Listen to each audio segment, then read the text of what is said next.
Hello, everyone. It is almost Thanksgiving, almost happy Thanksgiving to you. It is Wednesday, the 26th of November, and time again for another edition of Wednesday with Walton and Reis. I'm Brian Walton, and here's my partner, Kyle Reis.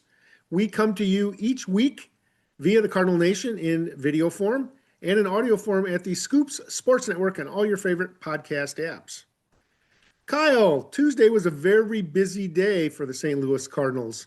Where should we start? Anywhere, Brian. I mean, I think my people who follow me assume we're going to talk about Richard Fitz before we talk about anything else. But let's wherever you want to start. Dealer's choice, Let's Brian. and let's let's make sure we use Richard's given name. We don't need to resort to that type of humor. We know where you want to go, but we're not going to go there. We're big guys.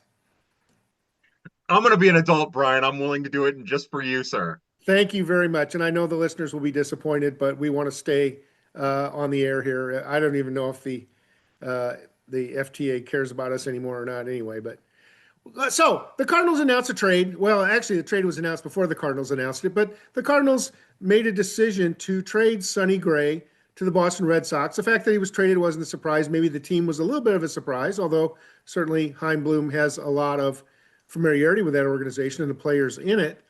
Um, the trade was a salary dump for the Cardinals. The Cardinals saved 20 million bucks. Gray got a little more money, the opportunity to become a free agent at the end of the year. And the Cardinals picked up a mid to back of the rotation starter in Richard Fitz, but at least somebody who can step into the rotation. And then a very interesting minor leaguer named Brandon Clarke, and potentially a player to be named later or cash. What was your initial reaction on hearing about this trade? I would say that for me, I heard about it in a different way than I normally hear about things. So I kind of got it via phone call. And so I had whole different reaction.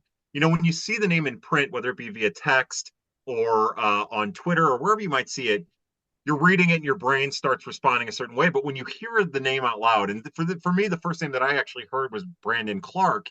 That was a prospect I was familiar with because of his immense arm talent. So at first, I was so excited that the Cardinals were able to acquire such an immense talent that I didn't necessarily like let it all sink in, or some of the questions that followed weren't following. It was just like, holy cow, like this supremely talented young lefty with two plus pitches, and they both might be more than plus pitches, and some raw stuff. Like this young man is now a member of the Cardinals, and I was just excited about that. And then I thought, oh wait, now Brian and I got to go and we got to do this whole thing with our list, and there's another write up we got to do. But Oh, what? Quit complaining. Quit complain. Now, I am going to ask you.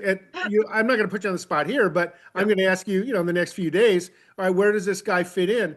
I thought it was interesting. I don't know if you noticed, but Fangraphs recently, came up with their top 100, which is a little different than the other list, and they ranked Clarke 86th in the country, and across all minor league baseball. And interestingly enough, it was four spots below Quinn Matthews and one spot above Tink Hence. So here's one guy who believes that the Cardinals' new addition is a top 100 prospect in baseball and right up there with the big arms that had been in the system prior to the 2025 draft. and it'd be hard to argue that if for no other reason than his two carry pitches, which are a slider and a fastball.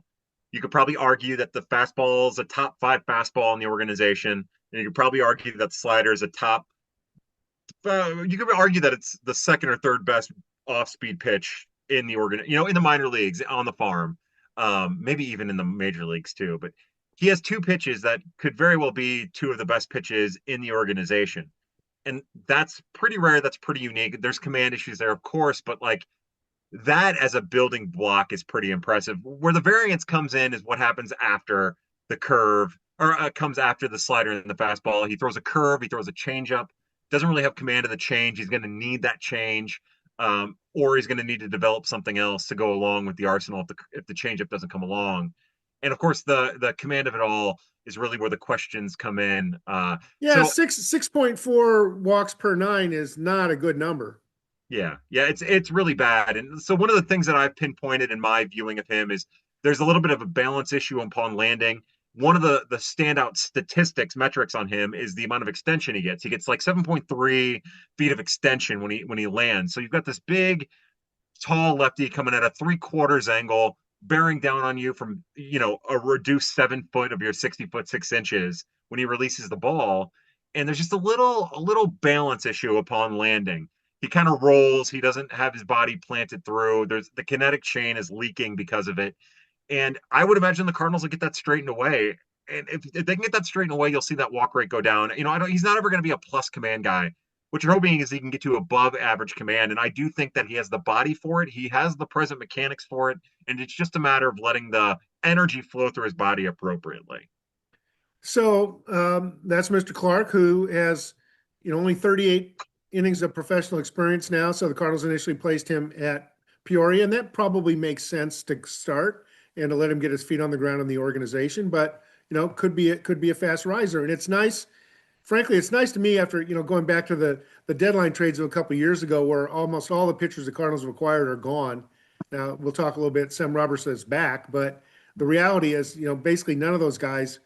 I guess we could say Matt Swanson, but none of the guys have really, fulfilled the promise that there was. This is a guy that, has the upside. Sure, he has risk too, but he has upside that we haven't seen in a lot of their other acquisitions. Now, I guess I probably am being unfair to Tekoa Roby by not mentioning him as well. Yeah, and I think it's important to note too, Tekoa Roby, when you think about it, was really the first of the new wave of starting pitchers that the Cardinals targeted. I remember even then, and granted, that was the old regime. It's not the new development regime or the front office or whatever. But this was he was a fastball curve guy. But more to work with than that. Had an interesting Tekoa Roby, that is. Tekoa Roby, when the Cardinals traded for him, was a fastball curve, had a weird slider, had a changeup, things he was still working on. But he was high velocity with an interesting breaking pitch. And we're seeing the Cardinals under the new administration, the new scouting development, Rob Serfolio, everyone, Chaim Bloom. These are the arms they're targeting. They targeted these big fastball arms in the draft with an interesting breaking pitch. These are prospects, as opposed to the 2023 deadline. The prospects that they're trading for now, that they've drafted now, are prospects that have value throughout all of baseball. They, say in 2 years, Brandon Clarke has not made a major league debut, and the Cardinals are somehow knocking on the door of a playoff spot. They'll be able to trade him if he's a middling prospect because he has tremendous tools. They're targeting intentionally pitchers and players with tools that will carry them, and their value will carry along with them. And that's something they haven't done in years. And it's part of the reason why they are a sub 500 team, a sub 500 organization for as long as they've been now. Where do you slot Mr. Fitz into a normal rotation? Is he a number 4 or 5? I would say, and again, he dealt with some elbow. I can't think of what the word is, but he had an elbow injury that kind of derailed his season a little bit. And I think one of the things when you talk to people, they'll tell you that. Oh no, you're fine. No, sorry for interrupting. Yeah. I was going to say the injury. I looked into it a little bit. It turns out that the injury was a right arm neuritis related to the biceps and the surrounding nerves, but not the elbow ligament. So, and Chaim Bloom was asked about it today when he had a Zoom call with everybody, and he said he's already throwing. He's going to have a normal off season. But interestingly, Bloom did not say he is a member of our rotation. He said several times he'll compete for a rotation spot, which I thought was kind of interesting. Yeah, and I think that tells you where the Cardinals think. I think in a normal rotation, he probably would fit in the 4th or 5th spot. I know they're obviously very bullish on Kyle Lehigh. You don't have to ask anybody to find out that they really do have him about as penned into the rotation as possible.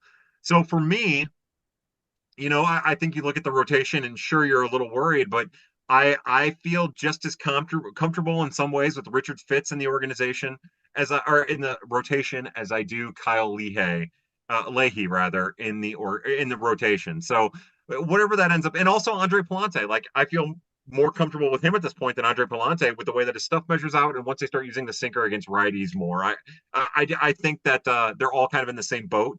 But that's where my mind is.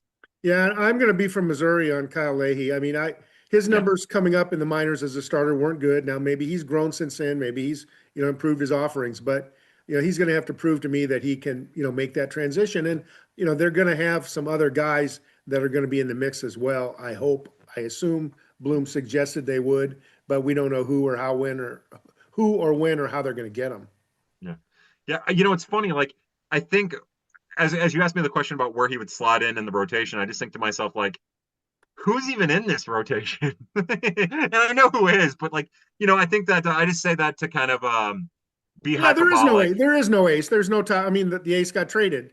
Now you got a bunch of guys that are, good, but there's, maybe Libertor will emerge, maybe McGreevy will emerge, but I don't have the feeling that there's a future all-star, or a Hall of Famer in that group yet. Yeah. Yeah, it's funny. Like, I just think you talk about McGreevy, he's the one that you probably, at least for me, the one that I feel best about having a season of whatever success is relative to the success that he's capable of having and the other pitchers are capable of having within the rotation. I know the Cardinals will point to Libertor, if you want to go 1-2 with them or whatever. But like after that, again, you're talking about, and again, I still have my questions about Matthew Libertor. But at that point, then you're talking about Kyle Leahy, you're talking about Andre Palante, and at that point, you're splitting hairs with Richard Fitz. And so that's how my mind works. That's where he Yep. fits in with Palante and Leahy and Libertor and whatever happens after that. And that's fair. It's a work in progress, but right now, certainly the rotation is an area that they're going to continue to try to focus on. And they did, trade away an ace, but they did get a guy who is controllable for a while and has proven himself in a major league rotation. So that's not all bad. And they freed up some money. Well, they had to give up some money, but they freed up some commitment for certainly. Yeah, yeah, and also, I was just talking to our good friend Kareem on his podcast, Birds on the Farm, and one of the things he and I were talking about is that, like, Chaim Bloom has said over and over again that they're not going to compromise the long-term health for short-term. And Richard Fitz, he's a great bridge arm, whether it is in the bullpen or in the starting rotation. He's a great fit for both the here, the now, and the later.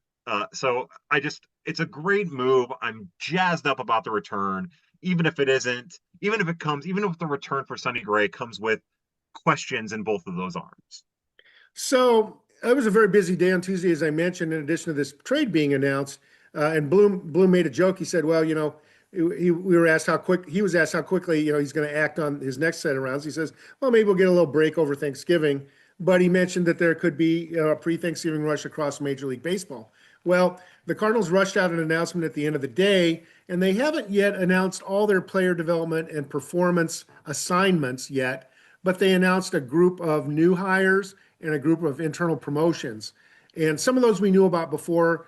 Casey Demko, the new infield coordinator, Jason Erie, a new minor league assistant coach. Those gentlemen had already announced their moves.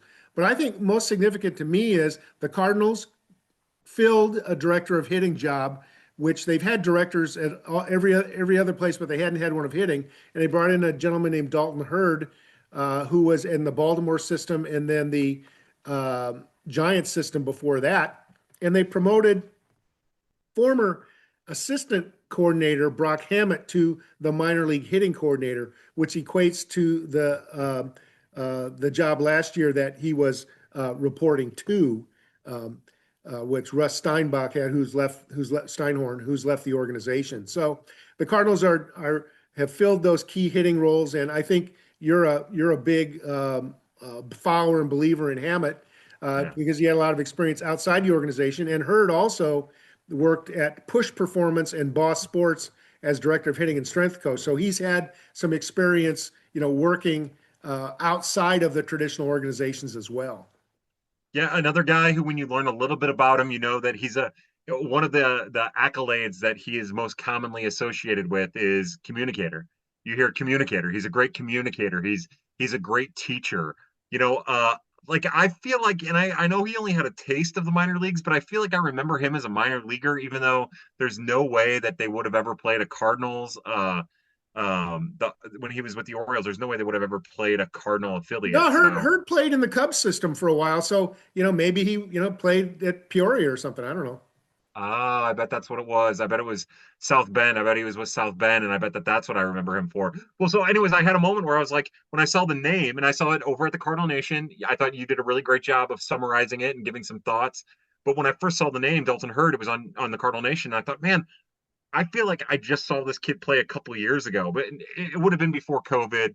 And so yeah, look, everything that you hear about every one of these guys is how they communicate, how they're open to new ideas, how they're willing to express their own ideas, and how they teach these ideas, these techniques, these technologies to the players. And when you're trying to create this coalescing, cohesive um, structure, that's what you need. So everything's positive that I saw there. I will say one of the things, just a hat tip to our good friend Wade Stouse, who is now a coaching member of the organization. Yeah, yeah. And I went back and did a little research. Um, the Cardinals had 5 coordinators last year. That was among the fewest in baseball. I went back and looked. Last year, Cleveland had 12 coordinators. And now, with all the additions that have been made, Ryan Ludwig has been made a coordinator, outfield coordinator. So now the Cardinals are somewhere between 10 and 12 coordinators, 2 pitching ones, a field coordinator who manages all the spring training and stuff, a fielding, fundamentals, base running, catching, outfield. So, a bunch of coordinators. And this is kind of the next level of the organization I was talking about that they were going to probably fill in the second year. But then there are a number of other hirings beneath as well. So it'll be interesting to see when they finally get everybody lined up and say, okay, who's assigned where. We can see where some of these new folks will go. For example, you mentioned Wade Stouse, minor league assistant coach. We don't know what that means. Is he going to be a fourth coach or a third coach at Peoria? Or we don't know yet. But so there's more to come. But the Cardinals are hiring. They're promoting some people from within, but they're also bringing a lot of fresh ideas from the outside. And I think we all feel good about that, right? Yeah, incredibly. I'm excited about it. I think it's great for the organization. Yeah, every one of these guys they're bringing in has a underground support system that stretches throughout baseball. And it's just like another group of players or another group of coaches and teachers and instructors that are wired in around the league. So you'll get new ideas, you'll get new information. It's not just about being insulated. It's about now they have to work on finding the proper balance of being insulated while staying opened up to new information, new ideas coming in from other organizations. And so another piece of news that happened way back on Monday, it feels like a week ago now, but it isn't. After the group of moves to do the protections for Rule 5 and that we talked about last week, the Cardinals, and of course they had some non-tenders as well that followed on Friday. And interestingly enough, the Cardinals brought back Yohel Pozo and Sam Robberse, who was on the 40-man. And Pozo got a major league contract. But as we learned, the reason that he was let go and then brought back was he's on a split contract, which pays him less if he's in the minor leagues. And Pozo, of course, is the third catcher, the fourth catcher, depending on how you do the math. Maybe he's veteran leadership in Memphis. Don't know. Robertson was, out all year. He was a guy that was one of those acquisitions in the at the 2023 deadline, but missed most of last year after a rough start. And then of journeyman pitcher named Scott Blewitt, who I'm not sure what his role is going to be. Probably relief in Memphis. What was your take on those announcements? Yeah, I guess we'll start with the guy who's new to the organization, Scott Blewitt. I thought we're starting to see the backfill start to happen, right? Some of those advanced aged minor league journeymen with interesting traits and characteristics. That's what Scott Blewitt is. He's had major league success. He's respected around the league. He's been around too. So it's good minor league pitching depth. We'll see if it's in a starting role or if it's in a bullpen role. At the very least, he can help bridge some of those early innings that they'll be conservative to give their AAA starters. Because, they'll, just like they did this year, they'll bring those guys along slowly, whether it be Quinn Matthews or Bryson Mounts or Eshawn Henderson or Pete Hansen. Like, they'll do the thing where they get 2 or 3 innings for their first couple starts as they build them up and build them up and build up their pitch count. And Blewitt can take some of those innings regardless. So I was happy with that. I think, this is back to a point you made earlier, Kyle, about the St. Louis rotation. You go back a couple of years and they signed Lance Lynn, they signed Kyle Gibson, and they needed innings. They needed guys that could throw enough innings because over the long haul, even if a Kyle Leahy goes into the rotation, he's not going to throw 180 innings. He's just not. He can't. His arm will fall off. He's not ready for that big jump in workload. So, the hope that I have is that they're not going to sign Linz and Gibson that are going to block the guys like McGreevy was blocked for half of this year after he'd already spent 2 years in AAA. It's a balancing act because they've got to keep the major league team competitive, but they also have to make sure that when these minor leaguers are ready, and granted, there's nobody right on the cusp in the AAA rotation right now, although we hope Quinn Matthews will get there. They've got to make sure that they have the ability to bring these guys up when they're deserving. Yeah, that's it exactly. Exactly. And have enough protection there, like just like you stated, Brian, to protect them from having to use those guys. Like it's you can never have enough of those guys. So sure that might mean that a pitcher at Double A doesn't get a promotion early in the year that you want, but it's for the best of the players and the organization. And Sam is back. He had Tommy John surgery in May. He's off the 40 man, but he still has a minor league option here. If he gets back on the roster, they could use him back and forth. I haven't gotten any reports on how he's recovering from surgery yet, but obviously he wanted to come back, and the Cardinals wanted him back, and it's a low risk deal. That's it. Every when you ask about health, you hear, "Oh, he's on pace, and we're just being careful." And even if you talk or ask about Cooper Jerpy or Peyton Graham or all of the guys, Everybody's great. Everybody's doing great. yeah, they're ahead of schedule. They're right on schedule. But if you say, "Hey, so does that mean opening day of minor league? Does that mean May? Does that mean?" It's always like, well, we don't want to get ahead of ourselves. We definitely hope that they're pitching by the All-Star break.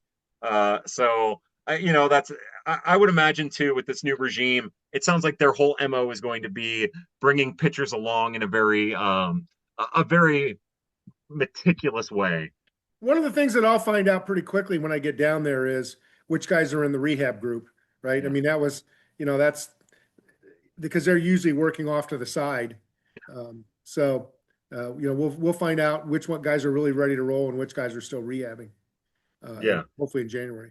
Yeah. So you'll probably be the first one to give that information, that really important information. And I'll be looking forward to hearing your report. And then, I'm one of these people, Brian, when it comes to catching, I don't think you can ever have enough depth. I don't think there's anything wrong. I'm pro Jimmy Crooks. I love Jimmy Crooks. I love Leonardo Bernal, but I don't think there's any harm in letting those guys brew a little bit more in the minor league level and having, just like we talked about with the pitching depth in the organization, having a somewhat disposable, highly thought of, well liked catcher that can sub some major league innings to get it to the point where Jimmy Crooks is knocking the door down, which has not happened yet. So it'll be interesting to see at the start of the season whether Crooks and Bernal could both be at Memphis. If so, they'll probably be rotating through the DH job. And I mean, there's ways to make it work if that's what happens at the end of March. Yeah, yeah. The catching position is so valuable, and you can never have enough catchers. A, because you're going to need them. B, because it's such a volatile position, and even the ones you think are going to make it might not make it until they're in their 30s, and even then they might not make it. And C, because every fan has pointed out since the Cardinals added Pozo back to the 40 man, that just opens up more opportunities for trades and the dissemination of talent. So yeah, but let's be honest. The catchers that the Cardinals have that other teams are going to want, they're going to want Herrera, but Herrera, his injury situation in recovery not clear. His ability to be an effective guy to throw out base runners is still unclear, and they're going to want Jimmy Crooks with his upside, and those are the guys the Cardinals aren't going to want to trade. I mean, it's sort of like Brendan Donovan. Yeah, Brendan Donovan's a guy that everybody's talking about because he's the Cardinals' most desirable player. Yeah, yeah. I will say that I think a lot about Jimmy Crooks, and I think about like that statement that we already brought up about what Chaim Bloom said about we will always looking into the long term, and I do envision a scenario where having Yohel Pozo allows you to move Jimmy Crooks, and I know it's a lefty righty thing, but say that an opportunity comes up for some young starting pitcher that has 4 or 5 years of control, who has had interesting success at the major league level. This move gives you an opportunity to be a little bit more creative if you have to. So again, that is a small chance, a very, very minute chance of that. But it I don't offers know. I that don't know how option. small. I don't know how small the chance is. I mean, it depends how much they believe in Bernal. It's interesting. I was talking to a scout about Bernal, and he said, "Well, he really needs to improve on his defense." And then, like a week later, he gets announced as winning a minor league Gold Glove. And granted, maybe the people who pick Gold Gloves, aren't really looking at that closely. But it was one of those where, wait a minute, which one of these am I believing? Yeah, yeah. And again, you never know who's how old a scouting report is, or and it's catchers again because of how volatile the position is, because of how heavy that workload is. If you're seeing them at the wrong time, you'll get a completely different player than if you're seeing them in an average time or a high time in their career. Like it's just so much to ask a human being to catch, and that variance is getting more and more aggressive. I agree. I agree. So there was another thing that happened this last week that I thought was kind of interesting, and a lot of folks may not have noticed it, or if you noticed it, it may have been in more grumbling because Major League Baseball struck another group of deals with TV networks that may further fragment the coverage. As you're trying to find your team on TV this year. But there was another interesting spin on it, and that is that um, the draft is being changed to starting during the weekend I think it's on a Saturday with the Yes, futures game on the Sunday, and that's going to be very different. And the first round, at least, of the draft will be on national TV. So it's like baseball is finally going to step into the big time a little bit. really exciting. I think that's again, there's a lot of controversy and a lot of people that seem a little fired up about the Major League Baseball television announcements, and but I think that if you're going to try to showcase the Major League Baseball draft, I think moving it to a Saturday is a good call. I still don't think it's the right call, but I think it's an interesting call. I just wish that they could find their way of doing it and making it all work for the scouts and the organizations, and also making it interesting for fans. I don't know.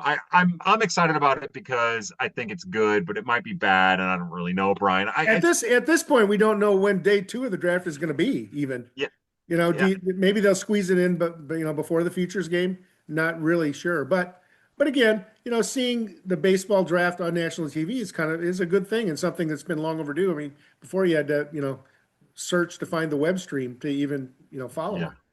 Oh boy, what a time to be alive, Brian.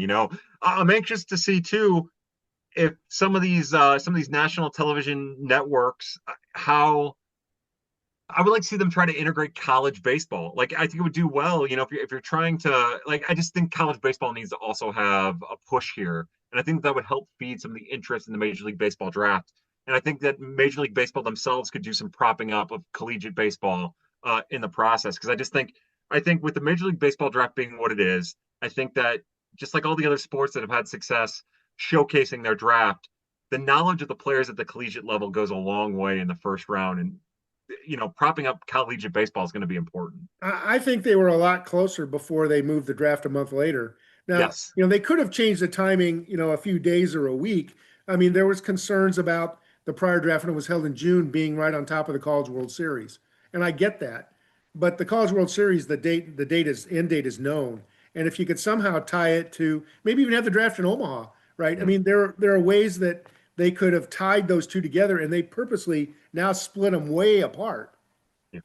Yeah. And I think eventually that'll be what ends up happening. I don't know how they'll end up doing it, but I do think that that's the best thing. If they're trying to make this into a marquee event, Brian, it's going to need to be in unison, in sync with what's going on in the college game. Of course, there's prep players who are drafted, but you're never going to have knowledge of the prep players that you would of the collegiate players, and there's never going to be that excitement that comes along with it, other than to the team drafting that player. There you have it. So, as you come to the Cardinal Nation, you'll find articles about everything we talked about here going into more detail. Some are free, some are for subscribers. Please consider joining if you haven't already. We would appreciate that. And, we're continuing to roll out our top 50. We didn't have time this week to talk about any, but next week maybe there'll be some time to talk about the prospects. We're now, pushing close to 40 in our top 50. And as Kyle mentioned, now we have a new prospect to insert into the list, but you won't see him on the list for a while, I'm sure. And there's another thing that's been going on that the people in the Cardinal Nation message board, the forum community, are doing their own top 50 voting. So fans are voting for their own players, and there's a group of people on the board who are running that process, and it's a lot of fun. So you might stop and take a look at that as well. And of course, the best part of our top 50 prospect write-ups each day are Kyle's scouting reports.